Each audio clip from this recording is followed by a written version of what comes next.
socialstudiesgames.us. This is Unit 6, Video 4. As always, the videos are based on the AP U.S. History Guidelines. Today, your goal, evaluate the effectiveness of labor protests. You're going to look at the labor protests as I talk about them and decide yourself, did it work or did it not work? But you can't just say yes or no. You should be able to give evidence and provide examples of, well, this is how they can work, or this is how they failed.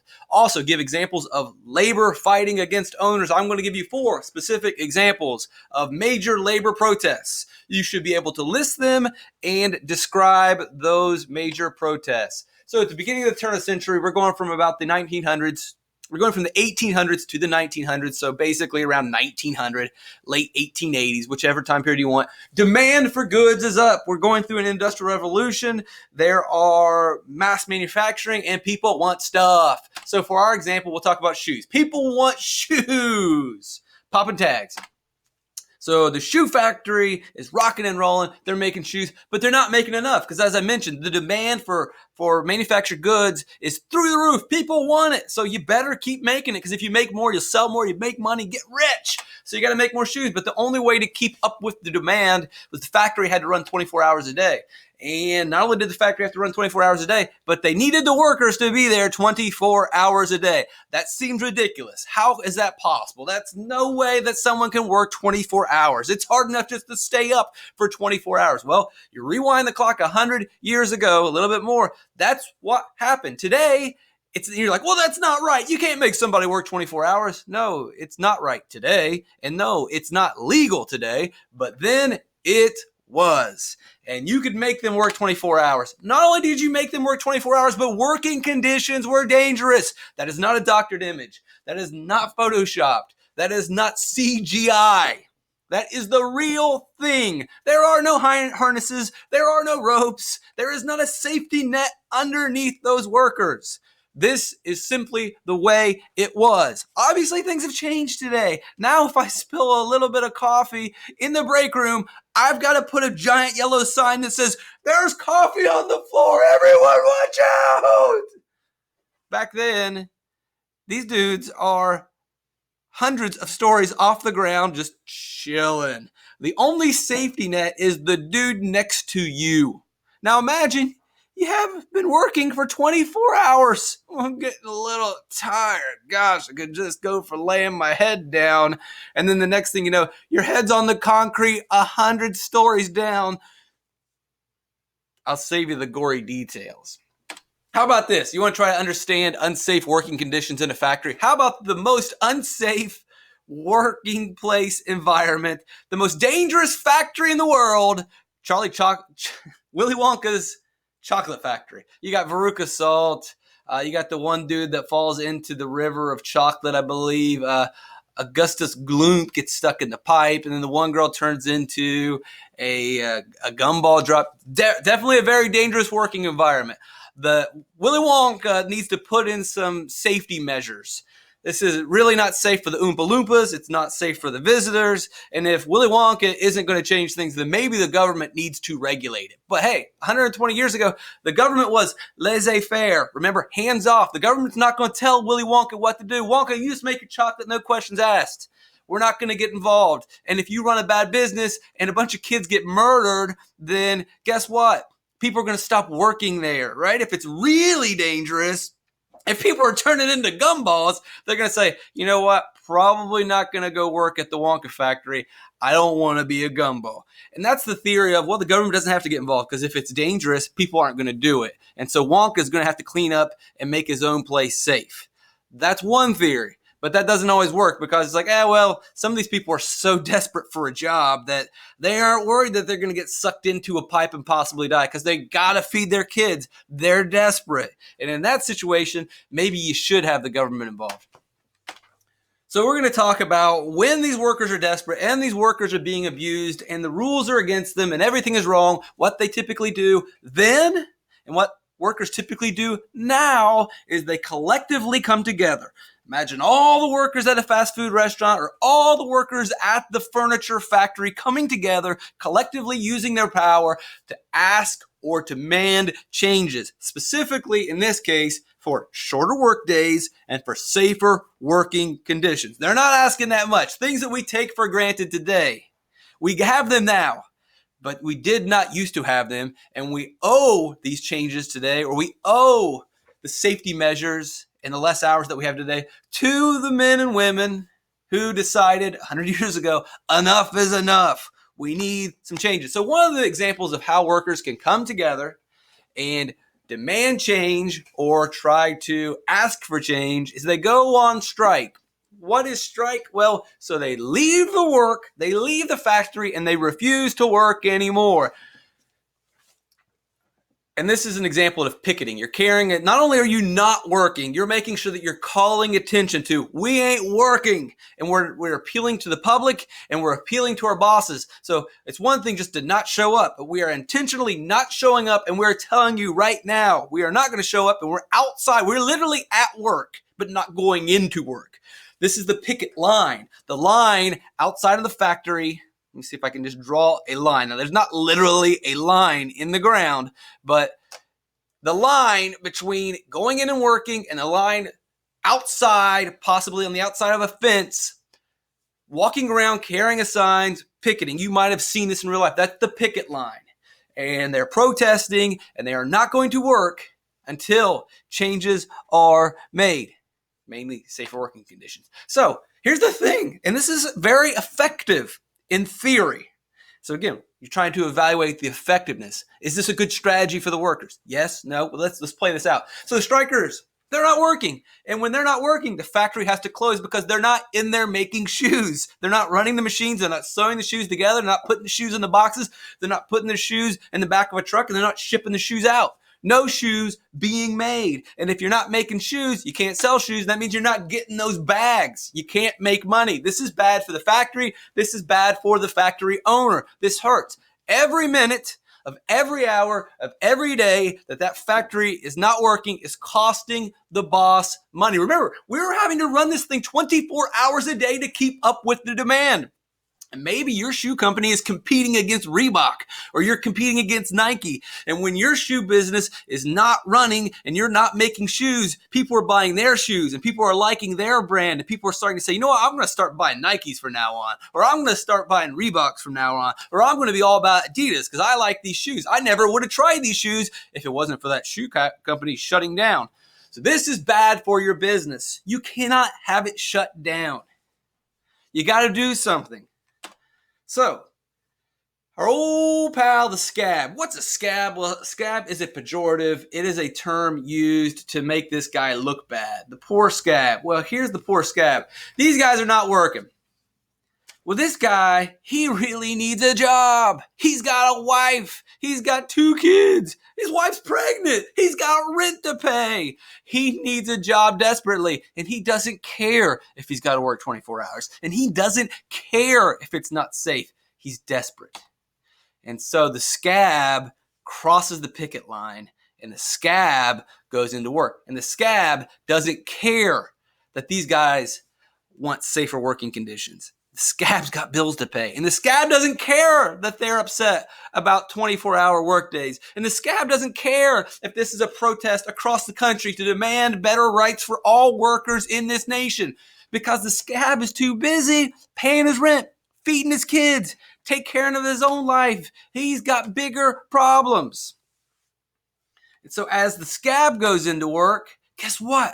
The factory reopens. All right, we're making shoes again, and we're making more shoes. And when you're making shoes, you're getting those bags. And the factory is back running. Meanwhile, the guys are out dancing around, holding the signs. We want this, we want that. All right, well, you can want it all you want, but we're fine in here because we didn't give it to this guy. And we're actually probably paying him less than we paid you. So you keep striking, and we'll keep working. Eventually, these guys right here and right here and right here, they realize, because when you're on strike, you're not working. And when you're not working, you're not getting paid. And when you're not getting paid, you're not paying your bills. You're not taking care of your kids. You can't go to the grocery. You can't do anything because you don't have any money. And eventually, if you strike for a day, I'm Gucci. If you strike for a week, all right, well, that's just one paycheck. I'm still okay. After 2 weeks, getting a little tight. Week 3, you're opening the cabinet and there's nothing there. Week 4, you're hunting for dead rats and no, you're probably not doing that. You're not cooking dead rats for dinner, but it's pretty bad. It's pretty bad. And so eventually they say, all right, We lose. We'll go back. We'll work 24 hours. We'll work in unsafe conditions. Whatever. And then these jokers, they gone. They don't have a job anymore. Now, this is not an exaggeration. We see this. Fast food workers in your small town. Imagine that your fast food workers at McDonald's decide, we're going to strike for $15. Well, here's exactly what will happen. They'll dance around and they'll strike outside of the McDonald's and demand higher wages. And McDonald's will hire new people. And eventually those guys striking will either come back or those guys striking will go home and never come back. And so sometimes the strikes work. And sometimes the owners say, all right, we'll listen to you. We'll cut down the hours sometimes. And then a lot of times the owner just waits out the strike, patiently waiting, because the owner usually are pretty wealthy. They've got money saved up. And so if they're not making money, that's okay. They planned on this event happening eventually. They were waiting for this day. And so although the factory is not running and it is hurting their business, they can deal with it. It's a different story for the strikers. A lot of times the strikers, they didn't save up money because they were unable to save money because they weren't getting paid that much money in the first place. It's not like, oh, we're cool. I can wait out 2 months of this strike. No, you can't. The reason you're striking is because you didn't have any money in the first place. All right, the scab. This is a real little passage by American author Jack London. After God had finished the rattlesnake, the toad, and the vampire, he had some awful stuff left with which he made a scab. A scab is a two-legged animal with a corkscrew soul, a waterlogged brain, and a combination backbone made of jelly and glue. Where others have hearts, he carries a tumor of rotten principles. Judas Iscariot was a gentleman compared to a scab. For betraying his master, he had the character to hang himself. The scab hasn't. There is nothing lower than a scab. And so this is the scab. This is the guy that crossed the picket line. He agreed to work for less. Look, you can defend the scab if you want, because look, the scab's got bills to pay. But when the scab crosses the picket line to pay the bills, he betrays his fellow workers. That's what Jack London is saying. Look, we get it, scab, that you had to pay your bills. And you thinking about yourself and your family. And that's understandable. But what is not understandable is that you have betrayed your fellow man. You have betrayed your fellow workers. And in doing so, the rights of workers will never advance. Let's look at another example of how you can stop a strike. So we gave an example. You can use the scabs to break up a strike, or you can simply hire the police to kick people out. Arrest them, throw them away, boom, done. And that's happened before. They just bring in the police and say, look, if you're not working, fine, then you need to get off of my property. Now, you have the right to protest as long as you're on public property, but if you're trying to protest on private property, a lot of times the owner will say, you know what, if you're not working, then get out of here. Another example, another trick that a lawyer can do, so we're talking lawyer, an owner can do, although some of them may be lawyers, is a lockout. This is kind of a reverse. So a strike was where the workers were upset. They refused to work because they want changes. Well, sometimes the owner is upset. You're like, what could the owner be upset about? Well, when you're the boss, you can do whatever you want. And sometimes the boss wants to pay you less. And what the boss will do, and we've seen this with the NBA and the NFL and the NHL, where the bosses or the owners of the sports team decided, we're paying you guys too much, so we're going to lock our doors. And they literally lock the doors to the gymnasiums, and they lock their doors to the stadiums. They lock their doors to the arenas and say the players can't come in. You cannot come to work until you accept lower wages. And the workers are like, we want to work. We want to work. Yeah, of course you do, for the money that you were getting paid before. But those days are gone. I don't want to pay you $1 million a year anymore. I want to pay you $500,000. Sorry, I'm tired. I'm paying you too much. We need to make cuts. And they will lock you out. And we see this in regular businesses too, where the factory, the boss decides, I can't pay you $15 an hour anymore. We're not making enough money. I need you to take less. And the workers say, no, I'm not taking a pay cut. And so the boss will say, all right, fine, it's a lockout. And he will literally lock the doors and say, no one can come to work, no one can work, and no one can get paid until you agree to my conditions. It's like the opposite of a strike. They want to work. They're not allowed to work until they agree to the boss's new conditions. In this situation, eventually, we're talking about, again, the 1880s, 1890s, the Industrial Revolution. We're getting factories are growing and the workers are being mistreated, the unsafe working conditions, long hours. What forms are called labor unions. A collective group of workers all come together and decide to use their power, and they create labor unions in which they elect leaders, and those leaders or representatives then negotiate with the owners.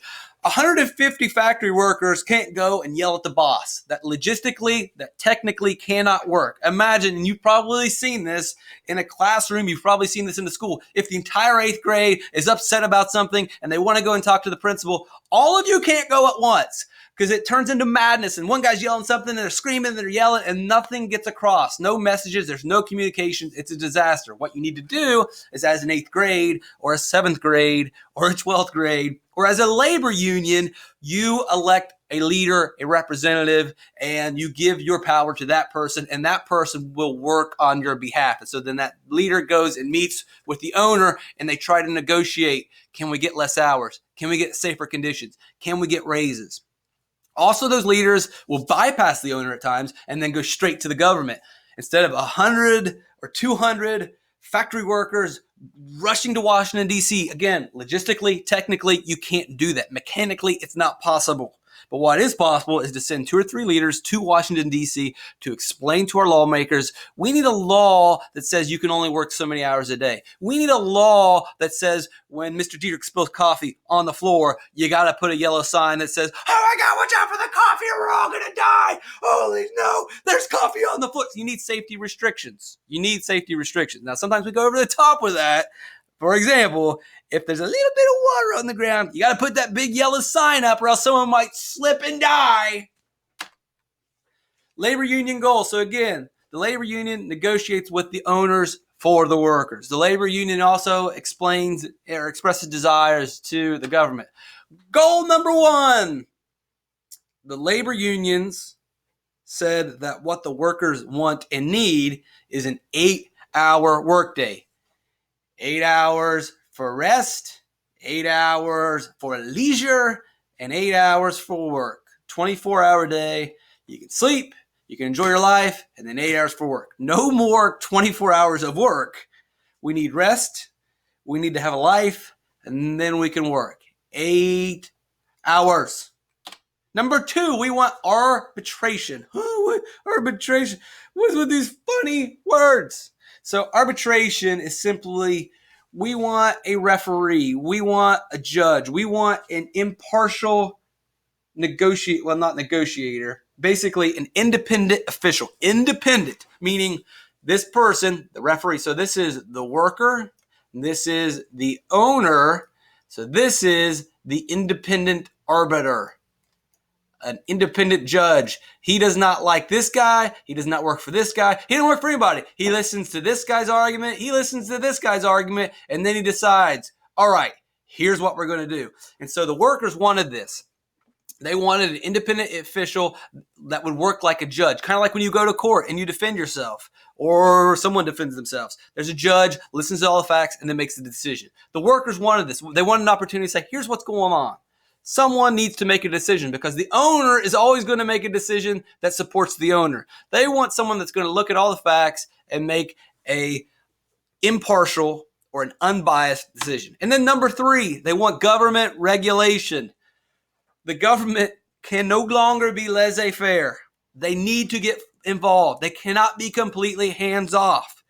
Charlie is no, it's not Charlie. Willy Wonka's killing kids. Willy Wonka is drowning kids. He's turning them into gumballs. They're getting stuck in pipes. You need to have some sort of regulation that says, hey, you need to stand 3 feet away from the chocolate river.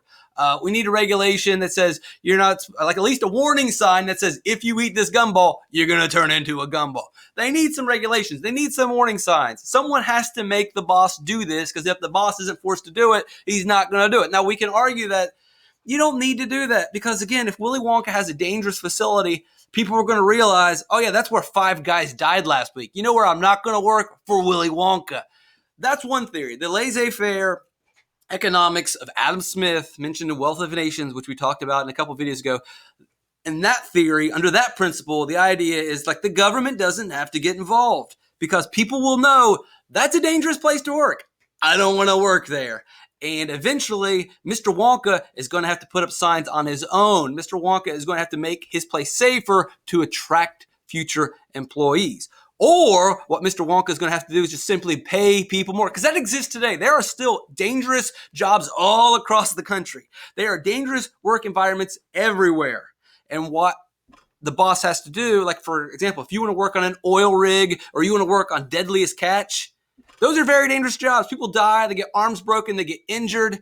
You know how they attract people? They can't make it any safer. When you're on a boat in the middle of the Pacific Ocean and there's a storm coming and there's giant waves and crabs are snapping at you, you can't really make it any. I can't say, hey, crabs, could you guys take it easy? Please, I'm trying to make these safe working conditions. You can't do that. You can't tell, ocean, can you calm down a little bit? You can't control the ocean. So what a boss has to do in that situation is pay people more.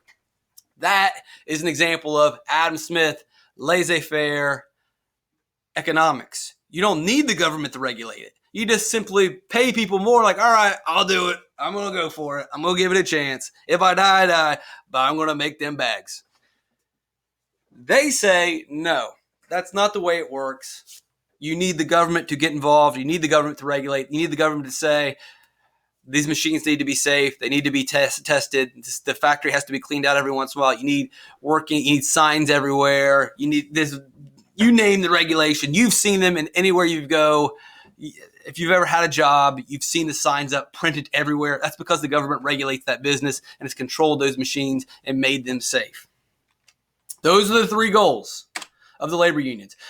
So as we go into the 20th century, 1880s, 1890s, labor unions are getting strong. The factories are growing. There's more workers in these unsafe conditions, realizing that we need to do something. So they're starting to make these strong labor unions. It's getting more members, and as they get more members, they get stronger. Right? They're happy now. I look at this like, oh gosh. And I tried to find a picture of there really aren't any pictures of labor unions happy, because if you Google up labor unions, they're always protesting. And when they're protesting, they're always angry or sad. And you literally can't find a really good picture of labor unions happy and strong. And so hey, yeah! Their eyes are still a little bit sad, but I can't really do anything about that. I should have put googly eyes on. The Great Railroad Strike, 1877. All right, this is the part of the lesson where we talk about specific examples. So hopefully up until this point, you've been able to evaluate the effectiveness of labor strategies. Did the labor strikes work? Did the lockouts work? Could they work in a certain situation? Are they always doomed to fail? Be able to evaluate whether they can or can't work and why, and give examples. So we're going to talk about the railroad strike of 1877. We've got these hard-working railroad workers, and eventually the boss says, you know what we're going to do? He cuts wages by 10%. The workers get upset. The workers go on strike. And as you know, a railroad is kind of like a road, and like roads, they go places. And this railroad stretched across 5 states. And so we can see here, this railroad strike was pretty much, you might as well say it was a nationwide strike. When it takes up that many states, it's kind of a big deal. They're all striking because they were forced to accept lower wages, and they did not want a 10% wage. So one of the things that happens with the strike is because the men are angry and they're upset and they're protesting. And eventually, like in many strikes, violence breaks out. And the President Hayes, has to send in the military to stop the strikers and to stop the violence. In result, 100 people die. 100 people die. The workers are forced to go back to work and accept the lower wages. Basically, the government comes to the side of the boss. Winning. I made this back when Charlie Sheen was a thing, and he used to say winning. And you probably have no idea who Charlie Sheen is. So this PowerPoint is kind of old now. Haymarket Square. So again, labor unions are doing well. Well, not here. The labor union tried to go on strike. Violence erupts. The government comes in and enough of that. Back to work, you nuts. The Haymarket Square, 1886. This is a labor organization, labor union, and the workers are together to celebrate and to express their power, and they come together as a sign of solidarity and that, yes, we are strong and we're going to get changes. and then someone throws a bomb in the middle of this meeting. It blows up. How many people died? Let me look at the numbers here. The Haymarket Square. Well, I don't have the specific numbers of people dying. But nonetheless, the end result of this, well, they blame anarchists for it. So it's kind of complicated, and there aren't any real true answers to who threw the bomb and why did they throw the bomb. They found some guys that had been making bombs, and they were anarchists who wanted to overthrow the government and wanted change, and they were kind of linked to outside countries, and so that kind of created this idea of xenophobia, and people were real leery of German immigrants and Bohemian immigrants, and they said, oh, we can't trust them because they threw the bomb, so you kind of got that angle, but it's not completely sure. The end result, though, was you had this bomb blew up. There was craziness. There was chaos. The government had to get involved. And so half the country looks at this and says, those stupid labor unions, look at those idiots. They're blowing up. They're causing a fuss. I'm tired of it. I'm tired of all this chaos. I just want law and order. I just want a normal city. I want a normal life. Why don't those guys get it together? And so one of the results of this bomb was to create some anger and hatred and hurt the labor unions. And on the other side, the people who were part of labor unions looked at this and said, no, we've got to stay together. We've got to get stronger. People are trying to disrupt us. They know we're powerful. That's why they're messing with us. We didn't throw a bomb in our own meeting. We didn't try to blow up ourselves. They, whoever they are, was it the bosses? Was it the anarchists? Was it the government? We don't know. And we don't know today who specific was behind this, but we know someone's trying to stop us because they know we're powerful. So on one hand, you can say it made the labor union stronger, but it also kind of turned a lot of the country against the labor union. And we see this plays out a lot in American history where people are striking, they're protesting, Black Lives Matter, or against police brutality. People are striking in a city and something goes wrong, or someone breaks into a building, or someone shatters a business and someone robs a business during the protest, and the protest kind of gets confused because you got the protesters doing the right thing, but then there's a couple guys that aren't doing the right thing and they mess up, and then people look at the guys that mess up and say, look, it's all a mess. Why don't you guys just stop? So it's one of these perfect examples of it helps destroy the movement and it helps destroy this cause. We see this all the time. It's a perfect little ploy. Sometimes the government's involved. Sometimes there's secret organizations involved. They're trying to break up the protest. They're trying to break up the movement. And what they want to do is make the movement look bad. And this looks bad when you got this bomb that blows up during a middle of a meeting. It makes them look bad. And so a lot of people in the country are like, oh, those guys, they need to get together. And we see this with protests all the time. Now, the bigger question is, who's behind this? Was this the government? Was this the owners that planted the bomb to make this thing look like this? We don't know. I mean, it doesn't make sense. Why would the labor union blow up the labor union? Why would these anarchists just randomly, why do the anarchists care? Do they really have the motivation? Or does this sound like someone who was connected to the bosses? Because we've already talked about it before where the bosses, the owners had used the military, but they had also used the police to break up strikes. And some people believe that that secret police known as the Pinkertons, which we'll talk about in a second, the Pinkertons planted the bomb because they were hired by the business owners or the elite ruling class to break up the labor movement. A lot of question marks. No one really knows specifically what happened at Haymarket Square, but we know the end result. A lot of the country started to not like the labor movement, whereas the people within the labor movement got stronger. Homestead Strike, 1892. Homestead Steel Mill owned by Andrew Carnegie. We talked about Andrew Carnegie the other day and his vertical integration monopoly. Remember, he owns all the different parts of the process of turning the iron ore rocks into steel. Well, in the steel plant where they make the steel, he decides, yeah, I'm going to cut your wages by 20%. What? So, of course, but it gets worse. Wait. Cuts the wages by 20%. But that's not all, folks. He also locks out anyone that is a union work. Oh, you belong to a union. Okay, so you right there, Steve, he's not a union, cutting his salary.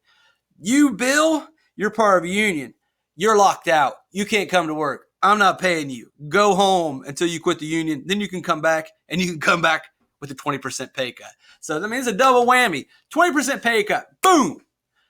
Union workers, we can't have that union nonsense. You're not even working here anymore. I don't even want you around. Don't even look at me. Don't even look at me, Bill. So, of course, the workers go on strike. And, of course, there is a situation. So the Pinkertons are brought in, and the Pinkertons, the police, break it up. There is violence, nonsense. So the Pinkertons are like a secret detective agency. You have to just deal with the phone ringing in the background. I'm in the middle of the video. This person will just have to wait. So the Pinkertons break up the fight, and 16 people die, 150 wounded. So they go on strike. The Pinkertons come in again, bringing in the police to solve the problems. Carnegie hires these police. Look, is there a hang up button? There it is. Well, they're going to be mad at me now. So the Pinkertons break it up. A lot of people die, but nothing really changes. And now it does make some of the union workers, again, if you're a part of the union camp and you're a part of the union, you're sort of stronger, but you're also at the same time saying, look, when is this ever going to end? Like every time we go on strike, we lose. They hire police to beat us up and kick us out. They bring in the government to break us up. We can't win. This isn't fair. I don't want to do this anymore. So in some ways, it does strengthen union participation, but for the most part, every time one of these strikes happens and they fail, union participation drops every single time. Like, man, I'm tired of this. I'm just going to go to work and I'm going to shut up and I'm going to get paid less. But that's just the way that it's going to be. The Pullman strike, 1894. What do you think is going to happen, folks? You see the paycheck in the bottom of the screen. What do you think is going to happen here? Yeah, you guessed it. Paying them less, as always. I don't have the specific percentage, but I'm sure whatever that is, it pays them less. The Pullman Company, so we just talked about a steel company. The Pullman Company, they made railroad cars. They made train cars. That's what their job was, to make these cars and to make sure that they're called sleeping cars. Actually, I don't know if you've ever ridden the Amtrak where you can go sleep. It's like a hotel on wheels. Well, that's what they were in charge of. Hotels on wheels, these Pullman cars, and they cut the wages, so the union workers go on strike. But again, they amp it up. Not only are they locked out, so we're going to cut the wages, and you union workers, we're not going to lock you out. You're just fired. Get out of here. At the Carnegie steel mill, we locked you out and said, you're not coming back in until you quit the union and you take the pay cut. Here, I don't even care. Like, even if you agree to a cut, you're gone. You're fired. They kick them out. So, of course, they go on strike and all this stuff's happening. Now, this is the really interesting one. With this Pullman strike, this is where it gets really fun. The owners, the bosses, they always got a plan I talked about before. Even when you're on strike, they have money in the bank so they can deal with you striking for a while. They've got all these kind of tricks and all these plans worked out. Well, here's the best one. So the Pullman cars, these are sleeping cars. They're hotels on the wheels. They're not really shipping anything other than this is where people sleep in. Well, the boss gets an idea like, you know what? Because we're making these railroad cars and our job is to make sure that they're moving around. He decides to load the railroad cars up with the U.S. mail. So now, when the workers strike and they refuse to work on the Pullman cars and they refuse to build the Pullman cars and make sure that the Pullman cars are going along the railroads, those strikers are now interfering with the federal government. They are now preventing the U.S. mail to move, which is now a federal crime. Before, you were just striking. You didn't want to work. That's no big deal. That's between you and your boss. Well, now you have committed a crime because you're refusing to ship the mail. You are interfering with the mail of innocent citizens. Those innocent citizens are not receiving their mail because of you, you worker. And so now the government has to get involved. They don't want to stop the strike, but of course the government gets involved. We've got violence, and they just throw them all in jail because they committed a crime, and business wins again. So we got the Great Railroad Strike. We got the Homestead Strike. We had the Haymarket Riot and the Pullman Strike. Those are your 4 specific examples. And yes, and in every case, the workers lose. Here's a political cartoon to kind of give you an idea of what life was like as a worker in the turn of the century around 1900, 1880, 1890, 1900. Give you an idea. So just analyzing this cartoon on your own, you can see, all right, this guy is wearing a suit. This guy is wearing regular clothes. He has a shovel. He's got the bottle of wine. He's got more food. He's got less food. He's got the tablecloth. No tablecloth. He gets the flour. So this is a perfect example of the way life was, where the wealthy business owners were getting all of the benefits of capitalism, all of the benefits of laissez-faire economics, were clearly, during this point, highly favoring the owners, and the workers were striking. Now, he's got food. He's not starving, but this is what they wanted. Notice the flour is in the middle of the table. Notice the tablecloth stretches everywhere, and both have enough food, and both have a beautiful bottle of wine, and both have a shovel, because there isn't a suit here. We are the same. We both work. We are on an equal, even playing field. No one is above anyone. That's a political cartoon, and without reading a word, this could be in Chinese, this could be in Italian, and it probably is. I don't know. Maybe this was a Spanish cartoon. I can't tell you, but it doesn't matter. Anyone, whether you're from any nation or whether you are illiterate, a child or a worker can understand this based on the pictures. That is the power of a political cartoon. There is a clear message being sent through this political cartoon. Now, after all that, after losing every major labor strike, did the workers give up? And the answer is, you're like, yeah, of course they gave up. They lost them all. Wrong. Now you can see after the Haymarket riot, membership dropped. That's when the guy threw the bomb. After the Pullman strike, that's when they put the mail in the train cars. Membership declined. So it always went down. But then guess what? They did not give up. And look at that. Sky high growth, because the people's problems didn't go away. Sure, they kept losing. But guess what? They're still working 24 hours. The working conditions are still unsafe. They still have no rights. Their problems haven't gone away. You can't just quit if you still have problems. 3 goals that we mentioned from the labor unions: 8-hour workday, arbitration, and government regulation. Well, guess what? There's an 8-hour workday today. 8-hour workday. And if you work more than 8 hours, you get overtime. They kept fighting. The labor unions kept fighting. They kept fighting with the bosses, and they kept lobbying the government. Remember, we talked about lobbying a couple lessons ago. It's when you're persuading the government to pass laws to help you out. The labor unions got their representatives to lobby Congress to make laws that would help the workers. And one of those laws was 8-hour workday. Number 2, arbitration. They got this to happen. This doesn't always happen, but this is definitely something that happens occasionally, where they bring in an independent party that listens to the workers and listens to the owners, looks at all the facts, and makes a decision. And some people might say, oh, I don't know about that. Why don't they side with the bosses? Well, that's better than what you got before, because what you had before was the boss sided with the boss. At least now you got a chance. And then last, government regulation. Of course, we've got government regulation. It's everywhere. There are specific requirements on how long you can work, on safety conditions. There's all kinds of laws about work. I mean, look at the back of this juice bottle that I have. It has all kinds of words written on it, safety regulations that weren't there before. It's not just, here's a juice, just a juice in a bottle. No, they give you juice in a bottle, and they've got all this stuff written on it because it's safety regulations created by the government to make sure that businesses aren't poisoning people. So there it is. Be able to evaluate. Can you evaluate the effectiveness of labor protests? You might say, none of the labor protests worked. All right. If you don't believe that labor protests worked, tell me specifically how they didn't work. What did they do wrong? Was it their fault? Or was it that the owners just had more power? Well, what specific power did the owners have? Was it the protesters' fault? Or was it the things that they couldn't control? Was it that there were scabs? Was it that they had bills to pay? Those are the things that you can use. That's the evidence. Those are the examples that you use to make decisions. You don't just make a decision. You may always lean in a direction. Something might just seem right to you, but you need to have something that supports why you believe in what you believe.